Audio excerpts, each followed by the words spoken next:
Claudia, my mother-in-law, sat at the head of the table like the queen she secretly thinks she is. Big family dinner for her birthday, candles, good plates, relatives who pretend to like each other for one night a year.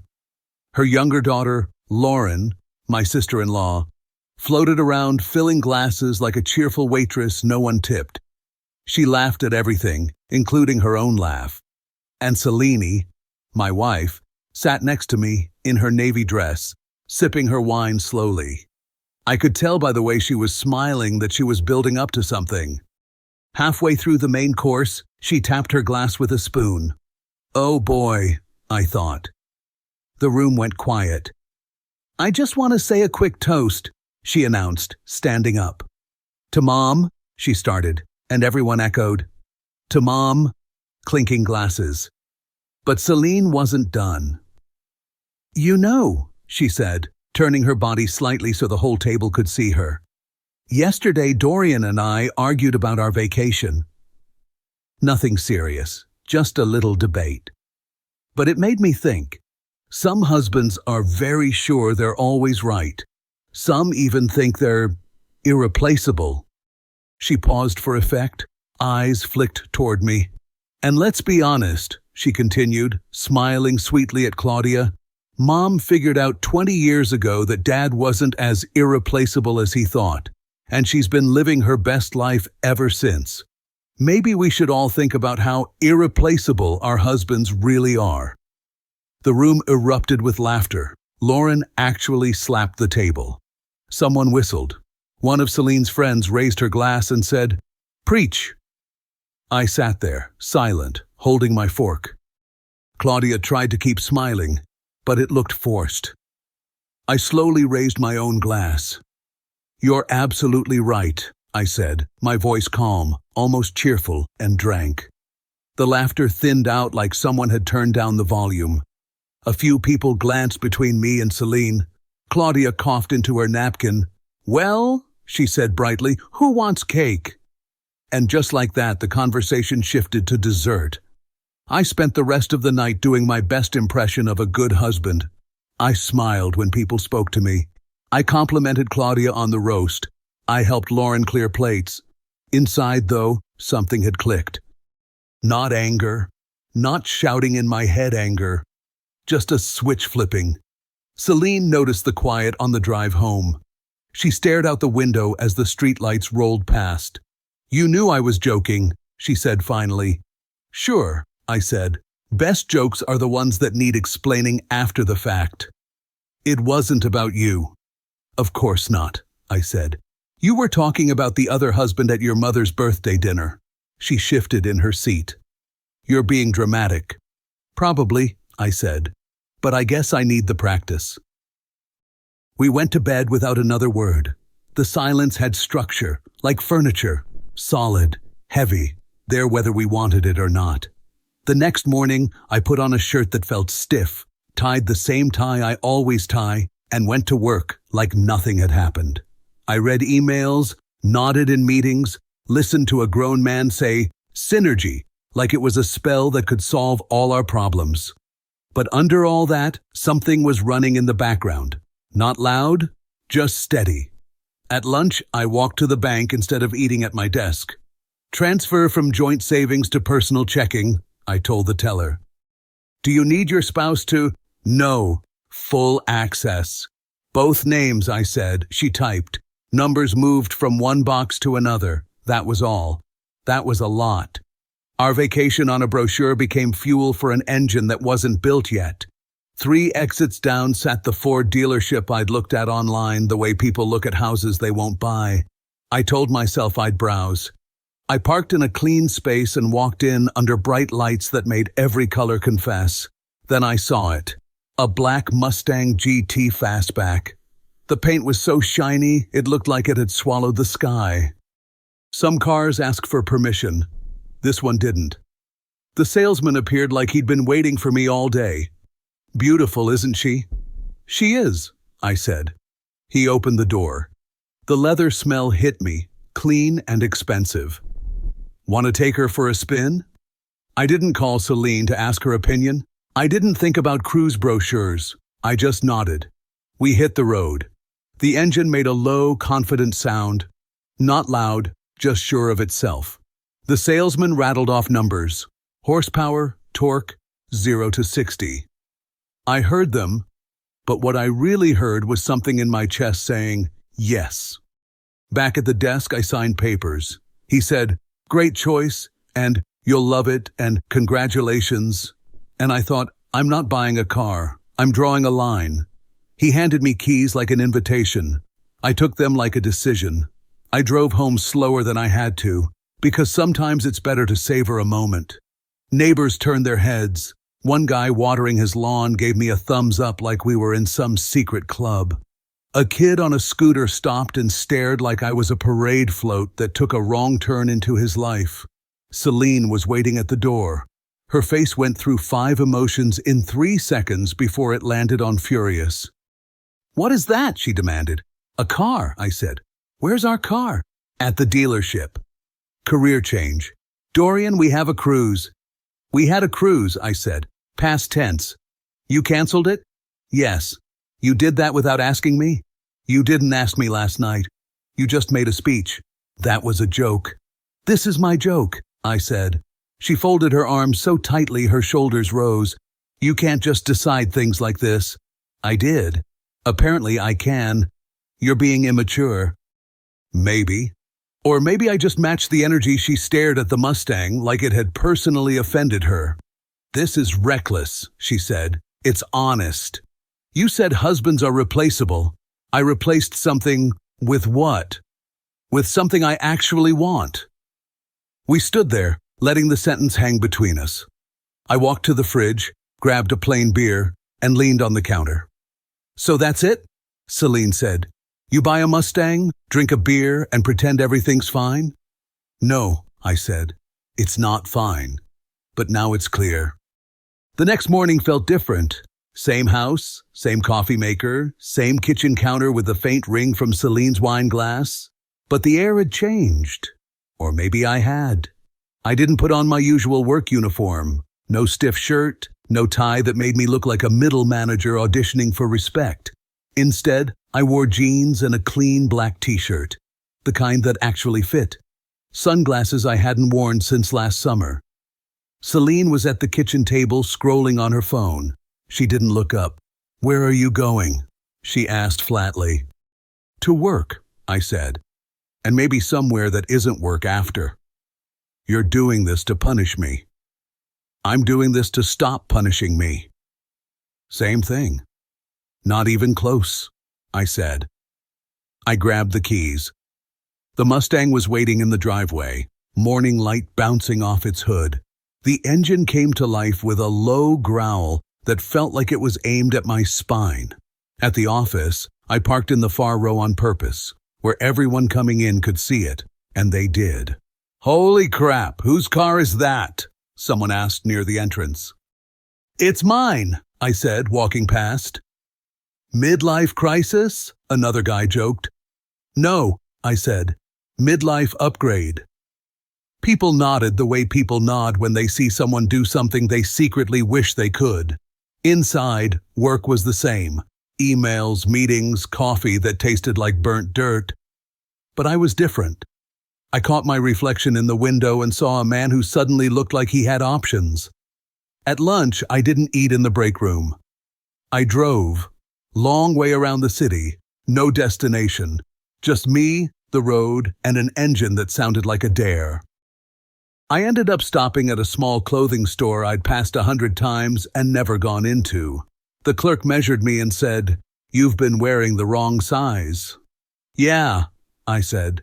"Seems to be a theme lately."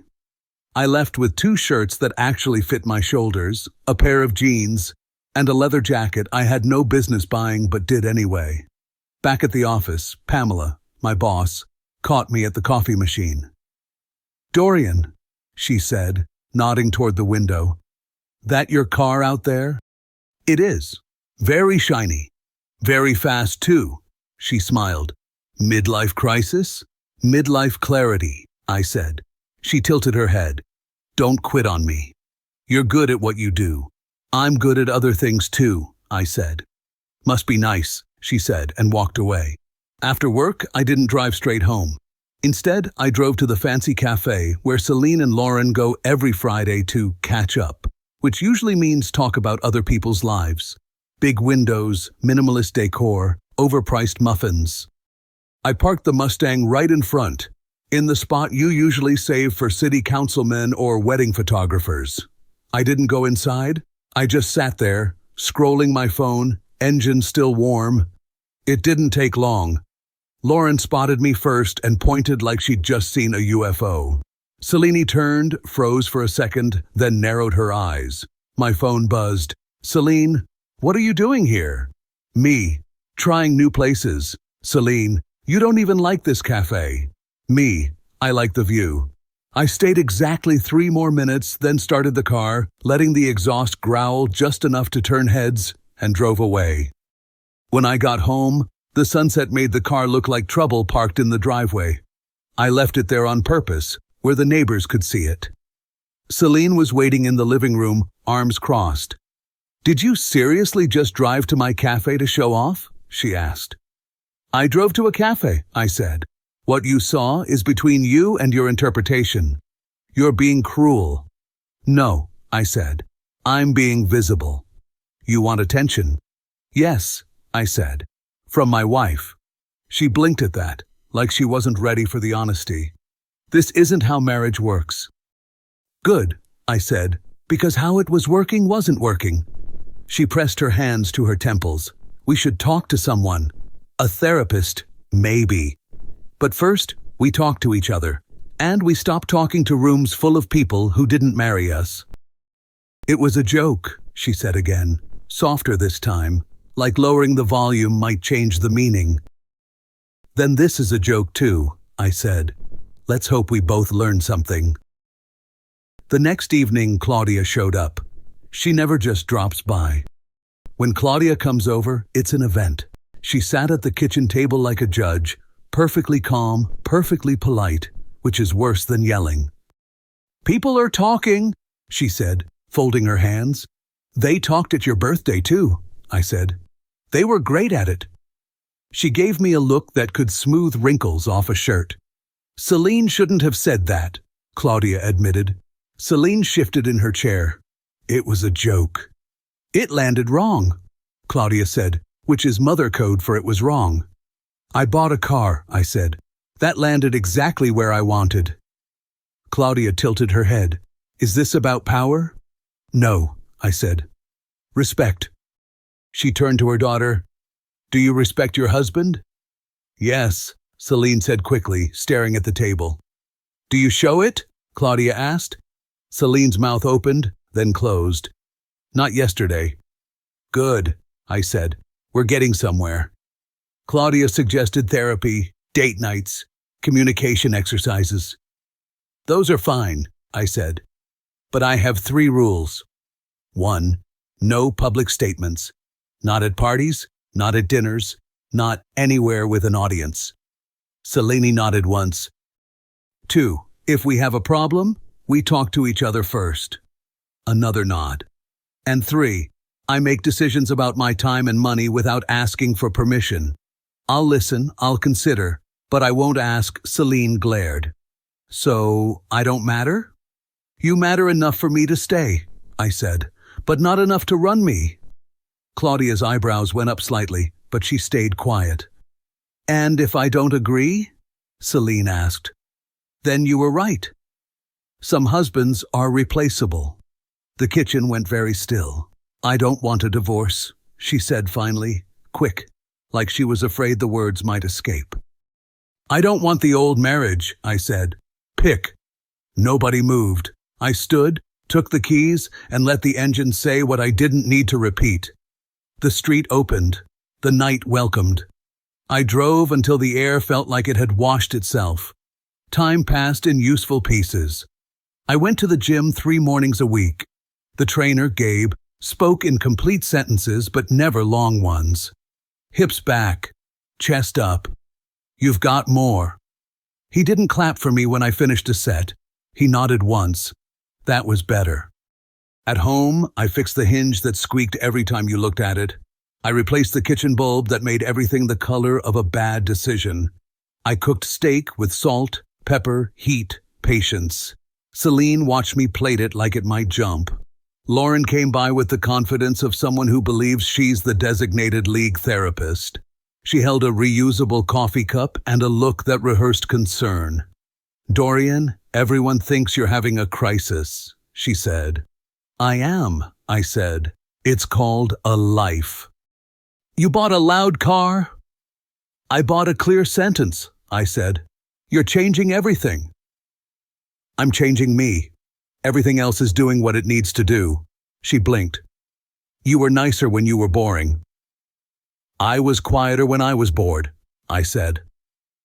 The real test came at dinner with Celine's friends, Camille and Jenna, who do opinions like yoga, regularly, confidently, in cute outfits. The restaurant had plants that looked curated and waiters who explained salt like it won awards. We sat, water arrived like peace talks. Camille leaned in. "We heard you had an event at Claudia's." "We had a reallocation," I said. "Moved the budget from a boat to a steering wheel." "Men buy cars when they want to feel young," Camille said. "Women get bangs." "Please don't get bangs," I told Celine. "We've all suffered enough." Camille tried to hold her serious face and lost. Jenna smiled into her napkin. Celine tilted her head. "He's in his mysterious driver era," she said lightly. "Thinks he's too cool for family cruises." "I just stopped auditioning for roles I didn't accept," I said. "I'll play the husband. I won't do crowd work." Camille raised her glass. "That's oddly reasonable." We ate. We listened to the waiter explain the origin story of the fish. Celine's foot found mine under the table, not to warn, not to claim, just to check. I kept it there. After dinner, on the sidewalk, people stopped to look at the car. A woman said, "That black is very sure of itself." I said, "It's honest." And she said, "I like honest." And then she was gone and the night was an open hand. Celine sat on the edge of the bed later and said, "I hate this version of you." "You mean the one who doesn't quietly eat insults?" I asked. "I mean the one who doesn't need me." "I do need you," I said, "just not as a referee." She stared at her hands. "I'm scared." "Good," I said, and she looked up like I'd slapped her. "Fear means you care about the outcome. I'm scared too. I'm doing it anyway." We drove to the Overlook the next evening with a blanket that's lived in our closet for 5 years, waiting for a version of us that uses blankets. The city stretched out like a promise that might keep itself if you help. We split a sandwich, the cheap kind, and it tasted like choices. "I want to fix this," she said. "Then let's fix it," I said. "What if I can't?" "Then you were right," I said. She flinched. "But I think you can." She leaned into my shoulder. It wasn't a negotiation. It was a reminder. She called a therapist. I kept lifting things I didn't think I could lift. The house got quieter, the kind of quiet that has oxygen in it. Claudia called me one afternoon and said, I shouldn't have let the room laugh, and I said, "Thank you," and she let the conversation land without a flourish. One afternoon, I washed the car in the driveway because some cliches are just good ideas. Soap, water, morning light. Celine came outside with coffee and handed it to me like a flag in a ceasefire. "You're taking this very seriously," she said. "Which part?" I asked. "All of it." "Your toasts have range," I said. And she winced because truth is sharp even when you don't throw it. "Mom told me to apologize," she said. "So I will." "I'm sorry." "Are you apologizing for the joke?" I said. "Or for enjoying the room when it laughed?" She closed her eyes. "Both." "Thank you," I said. "I accept one. The second is your work." We started walking in the evenings, not far, not fast, just walking. We learned the neighborhood smells at 7 p.m., grills, laundry, that one house that always smells like cinnamon rolls and disappointment. Neighbors waved. The guy with the perfect lawn asked me to help move a grill that looked like a small submarine. We did it without commentary, which is a kind of friendship men are allowed to have. At the gym, Gabe added more weight without even asking me first. "You can handle this," he said simply. It was hard, but I pushed through it. My legs burned, but I kept coming back. One day, a man with a big scar on his shoulder stopped near me and said, "Your form looks better now." Then he walked away. It was just 2 words, but it felt like real progress. One night, late, the street was quiet and Selene stood in the doorway when I pulled in. I turned off the engine and listened to the metal tick as it cooled. Small, honest sounds. I like those. I walked up the path. "I'll never make that kind of joke again," she said. "Good," I said, "because I won't sit through it." We let that sit between us. It didn't feel like a threat. It felt like a rule. The next week we tried a small dinner at home without phones. I cooked. She cleaned. I didn't keep score. She didn't do commentary. After we sat on the couch and looked at a lamp we both hated and had hated for 6 years. "Let's replace it," she said. We did. The room forgave us for waiting. People kept trying to assign this a label. Crisis, phase, statement. I let them. It didn't change what I was doing. Not auditioning, not performing, not eating what wasn't food. I drove. I lifted. I fixed the loose drawer that made a noise like a complaint. I answered Selene honestly, even when sarcasm was more fun. The days stopped feeling like a hallway between someone else's rooms. Then the final conversation arrived the way final conversations do, after a normal dinner on a Tuesday. Selene sat at the table with a notebook. That used to give me the same feeling as a dentist wearing gloves. Tonight, I waited. "I made a list," she said, and I braced for the part where lists mean rules. It's not rules. It's things I can actually do. "Okay," I said. "I will not talk about you to people," she said, eyes on the page. "I will not use you as a punchline. I will ask what you want before I decide what we are doing.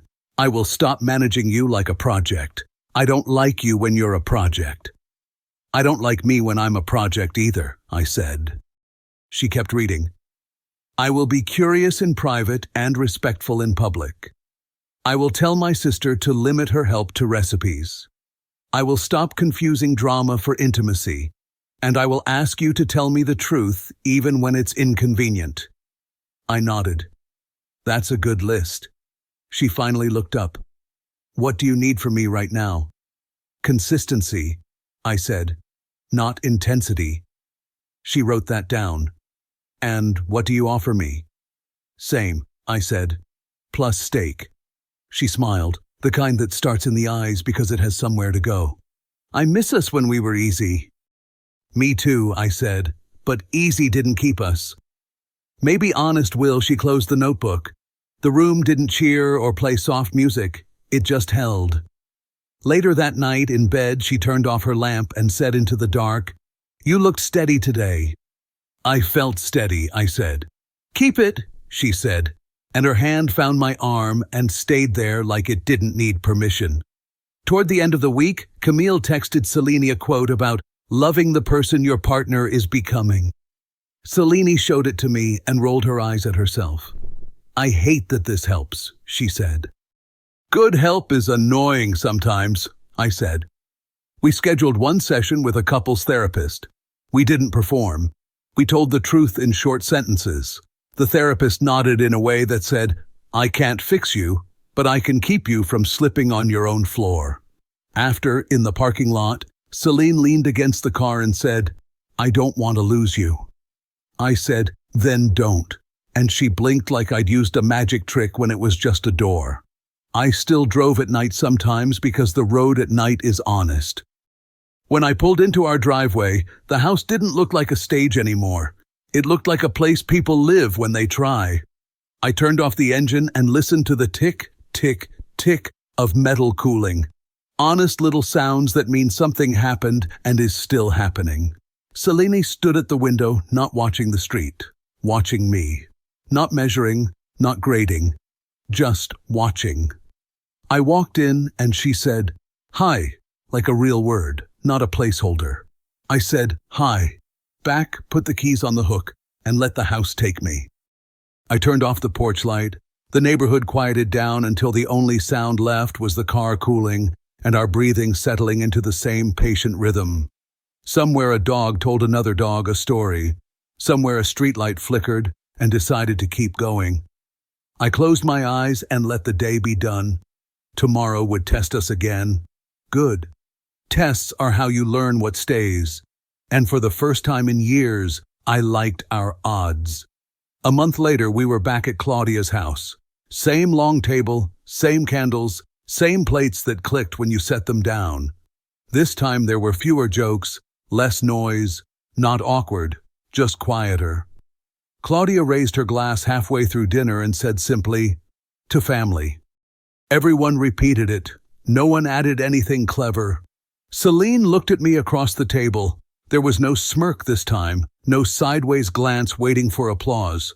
Just a look that stayed. A look that said she remembered that night, the laugh, the room, the glass I'd raised, and the way everything changed afterward. When dinner was over, I didn't rush to leave, but I didn't linger either. On the way out, Claudia touched my arm. "You were good tonight," I said. "Thanks," she said, trying to keep it simple. Outside, the Mustang sat under the porch light, black and patient. I slid into the driver's seat, turned the key, and let the engine's low growl settle into the night. Celine got in without a word. We drove home with the windows cracked. The city moved past slowly, streetlights pulling long lines across the hood. We didn't speak, not because there was nothing to say, but because nothing needed translation anymore. At a red light, Celine reached across the console and set her hand on mine. Not a plea, not a test, just contact. When we got home, I left the car in the driveway, let the engine tick and cool. We stood there for a moment, looking at the house that no longer felt like a stage for someone else's performance. "You think we'll be okay?" she asked quietly. "We'll see," I said. "But I like our odds." She nodded, and for the first time since Claudia's birthday, her shoulders dropped. Later, when the house was dark, I walked to the window and looked out at the Mustang. It wasn't about the car anymore. It hadn't been for weeks. It was about the fact that I'd finally stopped living like a placeholder in my own life. The street was quiet. The air felt honest. Tomorrow would test us again, and that was fine. Because for the first time in a long time, I wasn't just staying. I was choosing. If you felt this story hit hard, drop a like, subscribe for more, and share your thoughts in the comments. Your support keeps Steelheart beating.